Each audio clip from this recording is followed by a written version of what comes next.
안녕하세요. 김용갑의 경제부동산입니다. 구독, 좋아요 부탁드립니다. 거래 절벽이 수년째 이어지고 있는데 버티기 매물 잠김으로 집값 상승을 이끌었던 다주택과 임대주택 사업 800만 채와 3기 추가 신도시 분양 200만 채 합해서 약 1천만 채의 과잉 매물이 한꺼번에 쏟아지면서 역사상 최대의 집값 폭락을 가져올 수 있습니다. 집값은 이미 구분응선을 넘었고 어깨까지 치솟은 상황이라 추락하는 일만 남았는데 이미 지방부터 시작되는 모습을 보이고 있습니다. 상담 안내는 02501-7554, 유료 상담은 010-3999-8808입니다. 전화 주십시오. 집값이 2배에서 3배 오른 만큼 상승폭의 대부분을 토해낼 것입니다.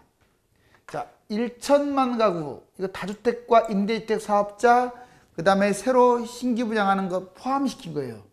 그러니까 솔직히 말하면, 냉정하게 말하면 잉여 가구라고 할 수 있어요. 남는 거. 매물 홍수 쏟아진다. 집값 70%대 폭락. 70%가 될지 80%가 될지 뭐 이건 가봐야겠죠 또. 지금 이거 바람 넣는 거잖아요. 타이어. 계속 지금 부풀어 오릅니다. 이 아파트가. 금리 인상에다가 집값 거품, 물량 폭탄, 가계부채, 자, 쓰나미가 몰려오네요. 다주택자 보유세보다 양도세 폭탄 버티기. 보통 이 다주택자들이 팔지도 못하고 그 다음에 보유하기도 찝찝하고 이런 상황에 놓여 있는 건 맞아요. 그런데도 왜 안 파느냐? 자, 여기 보세요. 이 보유했을 때와 매도했을 때 일단 당장만 넣고 보면은 이 매도했을 때 너무 타격이 큰 거야. 알았어요? 그러니까 버티는 거예요. 보유세가 솔직히 보유세도 적은 것은 아닌데 이 매도했을 때 양도세에 비하면 뭐 10분의 1도 안 돼요. 그러니까 뭐 당연히 버텨버리죠. 종부세 인상, 과세 표준 구간, 2주택 같은 경우는 0.6에서 3.0, 3주택 1.2에서 6.0 이 사이에 이제 구간별로 돈을 내요. 거기다가 이제 재산세 인상했고 공시지가 현실화 이런 어떤 부담을 갖죠. 다주택 보유세를 지금 많이 강화한 상태예요. 그런데 자, 오른쪽 한번 봐보실래요? 매도, 이번에 매도했을 때는 양도세가 나가죠. 2주택 기본세율이 약 40%인데 여기에 20% 더해져갖고 60%. 뭔 말이냐? 여기는 지금 끼케야 6%, 3%, 물론 매년 내는 거지만 이러지만 얘는 60%예요. 3주택은 기본세율 40에서 30%, 70%예요. 70% 세금이. 이것만 나갑니까? 부대비용, 그 이전에 처음 낼 때 취득세 내가지고 이 집 샀을 거 아니에요. 복비 내고 또 이자도 냈을 거 아니에요. 그럼 이것저것 따지면 얘 이거 퍼센트보다 10배예요. 그래서 결론적으로는 이제 양도세를 완화해야 한다고 저는 판단이 돼요.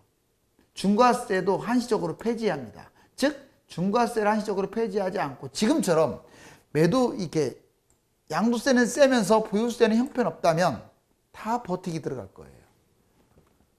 이거는 방법이 이거예요. 그러니까 둘 중에 하나입니다. 얘는 양도세는 줄이고 보유세를 확 세게 때리든지, 아니면 중과세를 폐지하기 싫으면 이걸 때려야죠. 주택 수별로 또는 금액별로 누진세 때려야죠. 누진세. 이거 무서운 거예요. 누진세. 다주택자라고 해서 딱 끝내지 말고. 자, 그러면 현재 보유세보다 양도세 폭탄이 세기 때문에 버티기 하고 있는데, 자, 지금은 그러니까 이거죠. 이쪽으로 화살표가 있으니까 버티기 하고 있어요. 근데 이제 이렇게 된다면 당연히 매물 토해내죠. 지금 여러분들 거래량도 적은데 집값이 뛰는 이유가 바로 이거예요. 임대주택 사업자 이것도 상당히 이제 폐지이고 집값 하락장을 앞당길 가능성이 높습니다. 그리고 폭락장에 더 많이 폭락할 수가 있어요. 임대주택 사업이 폐지됐다는 것은.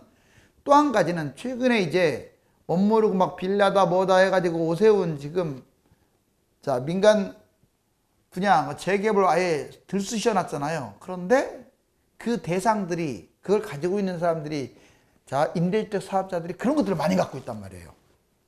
그러면 지금 이제 당장 다 말소되는 건 아니지만 말소 전에 털어내야 돼요. 아파트를 털어내겠어요? 그럼 빌라를 털어내겠어요? 탑 나오잖아요. 막연한 빌라를 털어내죠. 그러면 집값이 추락할 수가 있어요. 여보세요.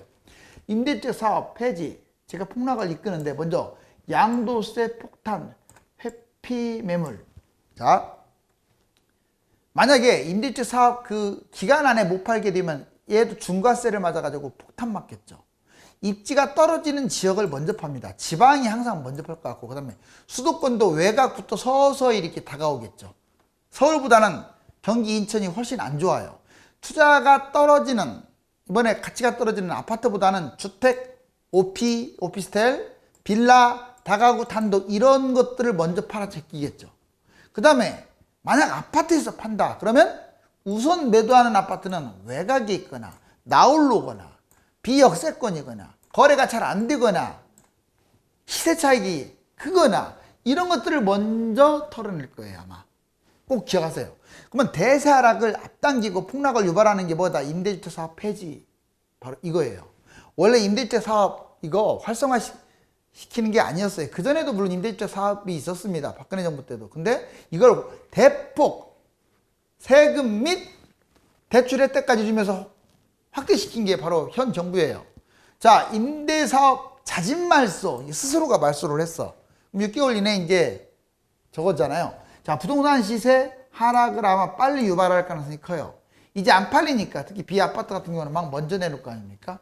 근데 임대사업 자동 말소, 그러면 이제 어떤 기간별로 동시 매물이 터지겠죠. 그러면 이제 혹시 하락장애 매물 폭탄 이거 자꾸 우려하고 있잖아요.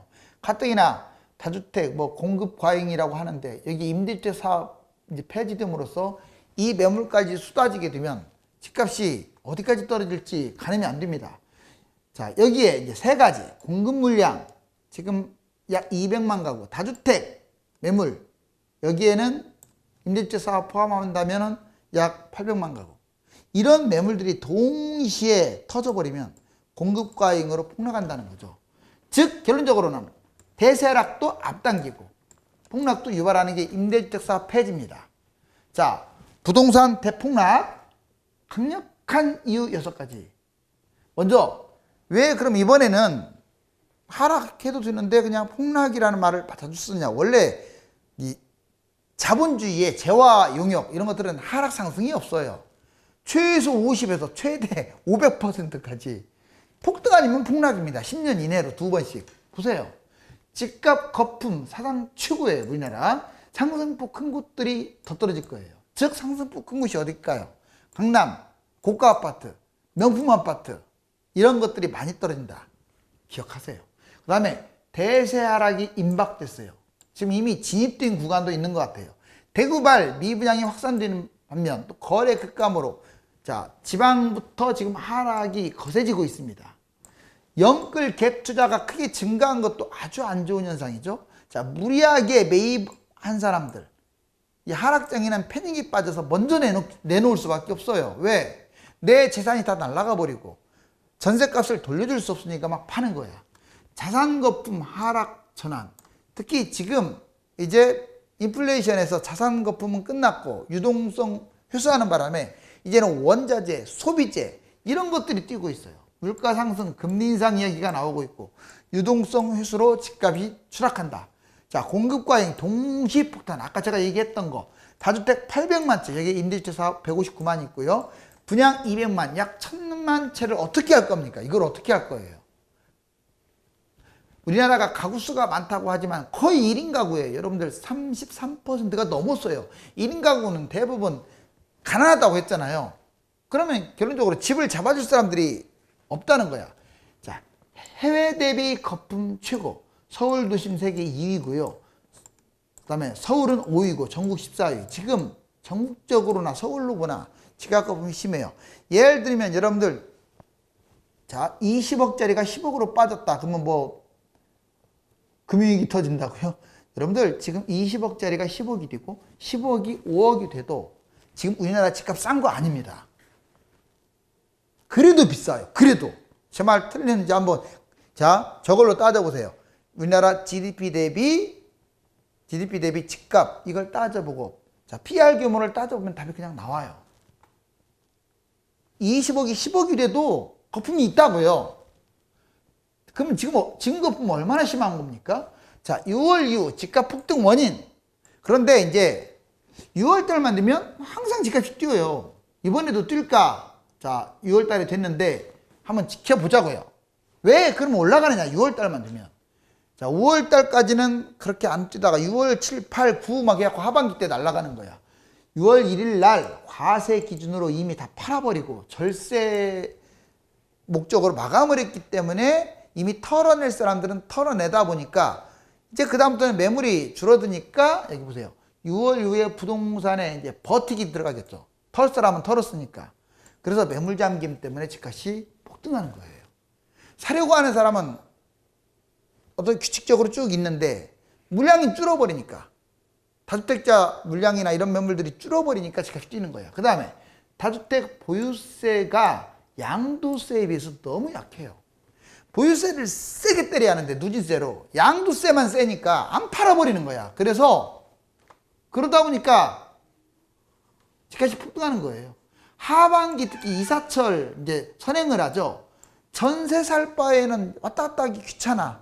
더군다나 지금 불안한 심리야. 에라 모르겠다. 이때 집 사자 해가지고 영끌해서 집 사요.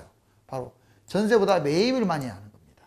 그 다음에 하반기 때 집값이 너무 올라가다 보니까 정책이 집중돼 있어요. 하반기에 8월 달이라든가 9월 달이라든가 이 뒤로 정책이 많아요. 종합대책이. 그런데 효과가 지금까지 없었잖아요. 솔직히 집값 못 잡았잖아요. 4년 내내 효과 없이 폭등을 하다 보니까 결국 6월 달도 뭐 상승폭은 이제 8, 9, 10월로 접어들수록 상승폭은 줄지 몰라도 폭등. 그 다음에 5년 동안 자, 여러분들 16년부터 16, 17, 18, 19, 20년까지 5년 동안 여름에 계속 올랐어요. 그러다 보니까 그 경험으로 인해서 아, 이번에도 뛰겠구나 하는 생각을 갖는 거예요. 자, 자가점유율 낮은 지역이 집값 거품이 심하고 집값도 많이 뛰어요. 임대주택 사업 역시 높은 지역들이 많이 뛰죠. 여기 보시면 여기 자가점유율이 낮아요. 서울, 인천, 경기도 41호도 있는데 대략 한 55 정도 되죠. 이 정도 아무튼 50%, 60% 선에서 지금 머물고 있고 다른 데는 시뻘거예요. 지방은. 그리고 임대주택 사업도 지금 수도권에 왜 좋으니까 더 이쪽에 몰려있어요. 서울 보세요. 제일 많아요. 지방 보세요. 임대주택 사업도 별로 안 해요.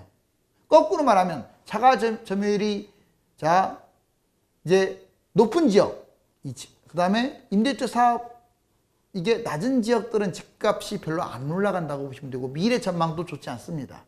자, 6월만 되면 집값 급등 이번에도 불안할까 진짜 근거 자료를 지어볼게요. 이게 2017년 5월 달인데 이 5월이 시세가 여기였는데 이렇게 뛰었어요. 자, 0.71에서 1점 바로 확 뛰었네요. 그 다음에 2018년 보면 0.21에서 0.26으로 올라갔죠. 여기도 이게 또 올라갔고 자, 그 다음에 2019년 5월달에 마이너스 0.04가 6월달 0.14로 올라갔죠. 그 다음에 2020년 0.00에서 0.45로 크게 올랐죠. 그리고 여기서 끝난 게 아니에요. 이렇게 계속 날아간 거예요. 이렇게 계속 날아간 거예요. 이렇게. 알았어요? 그럼 이번에는 뭐냐? 물음표가 쳐 있는데 이번에는 어떻게 될까요? 지금 4타석 연속인데 오른쪽을 보면은 올라갈 것인지 6월달에 하반기 때 올라갈 것인지 떨어질 것인지를 알 수 있어요.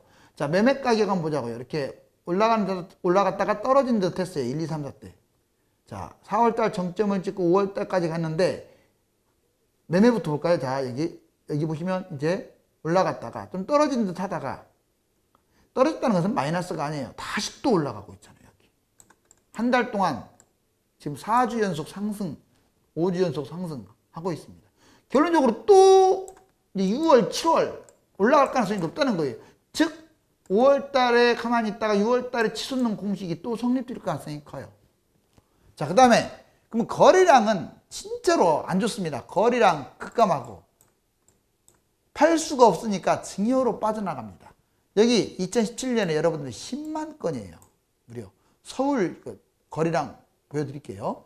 자, 2018, 19, 8만, 7만, 8만 이렇게 해서 해마다 조금씩 줄어든다더니 2021년 비록 5월 달이긴 하지만 19,000 이거 다 합쳐봤자 이제 4, 5만 가밖에 안 되겠네요. 어떻습니까? 거래량이 너무 줄어들고 있죠. 그 매물 잠김에 대한 대책이 없으니까 주는 거예요. 이 정도 거래량은 집값 폭락을 해야 하거든요. 근데 왜 매물 잠김을 방치할까요? 자, 서울 아파트 매매, 전세, 월세 거래량. 여기 보면 매매 2218이라고 써있죠. 이게 매매 까만 게. 그런데 여기 보세요. 증여, 서울 증여. 자, 3039. 오히려 증여가 매매보다 많다는 게 웃기지 않나요? 원래 매매가 증여의 10배 이상이어야 돼요. 10배 이상. 그런데 이거 증여가 더 높아. 이거는 매물 잠김 현상이 강하다는 거예요. 그리고 전세도 지금 줄어들고 있고, 자, 이번에 종부세 폭탄 떨어진다. 오피스텔급 곤두박질. 아까 제가 얘기했잖아요. 종부세, 특히 임대주택 사업, 비아파트 폐지. 이게 바로 오피스텔 빌라에는 치명적인 악영향을 줄 거예요. 지금 재개발 오세훈이 들쑤신다고 막 재개발 무작정 잡으면 안 돼요. 선별 잘해야 합니다. 왜냐하면 그 사람들이 먼저 털어내는 것은 아파트가 아니라 오피스텔이나 뭐라고 했어요? 빌라라고 했잖아요. 다가구 이런 것들. 자, 여기 보시면 종부세 폭탄 떨어진다. 오피스텔과 곤두박질. 보시면 오피스텔 지금 서대문구 대연동 신촌 푸르지오시티 떨어졌고, 그 다음에 강남 역삼동 강남 센트럴 푸르지오시티 오피스텔 좀 추락하고 있고, 별로 비싸지도 않아요. 3억 3천 떨릴 것도 없는 것 같은데 2억 9천으로. 자, 그 다음에 강남 삼성동 두산해부 센티움 2억 5,500이 2억 3천으로 떨어지고 있어요. 전반적으로. 그리고 오피스텔 지금 보면 이게 하락으로 지금 기울어집니다. 약간 좀 평수가 큰 것들은 상승하고 있지만 전반적으로 하락적이죠. 자, 월세 급등, 빈곤 내몰리는 청년 세입자. 그 전에, 자, 19년, 20년 보니까 월세 살이, 그 다음에 전세 비율이 훨씬 높았죠. 이렇게 상승률이. 그런데 2020, 21년 이때 보세요. 자, 이렇게 월세 비율은 앞쪽으로 높고 전세는 확 줄어들어 버렸어요. 여기하고 좀 반대가 돼 버렸죠. 지금 그만큼 전세 집값이 뛰면서 전세값이 뛰다 보니까 못 버티고 전세도 못 살고 월세로 지금 버티는 거예요. 청년층 창 딱해요. 금리 및 미분양, 자, 금리 인상. 여러분들 보통의 경우 이게 100% 일치하는 건 아닌데 이번은 달라요. 왜? 영끌한 사람들이 많고 하기 때문에 금리 인상은 집값 하락을 가져올 확률이 아주 높습니다. 여기 보시면, 자, 기준금리가 계속 인하되니까 집값 올라가는 거 보세요. 이렇게. 만약 얘가 인상 준다면 얘는 떨어지겠죠. 이번에는 미분양과 시세에 관련. 지금 보면, 자, 미분양입니다. 이 미분양이 이렇게 증가하니까 어때요? 집값 떨어졌죠. 미분양 증가하니까 집값 떨어져요. 미분양이 이렇게 내려가니까, 미분양이 줄어드니까 집값 팍 폭등해버리죠. 그럼 반대로 이제 지금 현재 서서히 미분양이 늘어나고 있다고 제가 얘기했잖아요. 늘어나면 집값은 당연히 떨어지겠죠. 지금 금리와 미분양 관계를 시세하고 연관 지어 봤어요. 자, 서민대출 사실상 확대, 가계대출 구성 비율. 지금 이번에 서민대출 사실상 확대시켰어요. 여러분들 가계대출 좀 걱정됩니다. 자, 지금 대출을 많이 해주는 게 중요하지 않다고 제가 여러 번 얘기했어요. 집값 잡는 게 중요하다고. 여기 보면, 자, 소득 기준도 부부 합산 뭐 8천만 원, 9천만 원이었던 게 9천만 원, 1억 원으로 지금 개선했고, 주택 기준도 지금 6억 원 이하, 5억 원 이하 이렇게 해서 지금 대출해 줄 걸 9억 원 이하, 8억 원 이하까지도 좀 해주고, 자, LTV도 지금 완화했어요. 이렇게 지금 대폭적으로 완화하고 있다. 여러분들 국내 이제 가계대출 한 사람들의 그 가계대출 유형 보면 어느 경우가 제일 많은 줄 아세요? 자, 담보대출, 순수 주택의 대출이 30%. 그 다음에 개인 사업자들. 자, 사업이 잘 안 되니까 대출을 왕창 받는데 27%. 그 다음에 순수 신용대출이라고 있잖아요. 13%. 전세자금 대출도 11%. 집단대출은 주로 분양이나 분양권에서 한꺼번에 같이 받는 거. 집단대출. 자, 이처럼 이 주택과 관련된 대출이 압도적입니다. 이제 나중에 물량폭탄 여기 김이 모락모락 나중에 이제 막 불을 일으켜 일어나겠죠. 자, 다주택, 그 다음에 분양물량, 임대주 사업자 1000만 세대라는 것을 잊지 마십시오. 지금 20억 하는 아파트 값이 10억이 되고 10억 하는 아파트 값이 5억이 된다면 과연 나라가 망할까요? 지금 집값의 50% 혹은 70% 빠져도 우리나라 집값이 결코 소득 대비 싸다고 할 수가 없습니다. 이제 집값 거품이 막바지로 치솟는 상황에서 도처에 이상 징조가 속출하고 있으므로 조심해야 합니다. 감사합니다.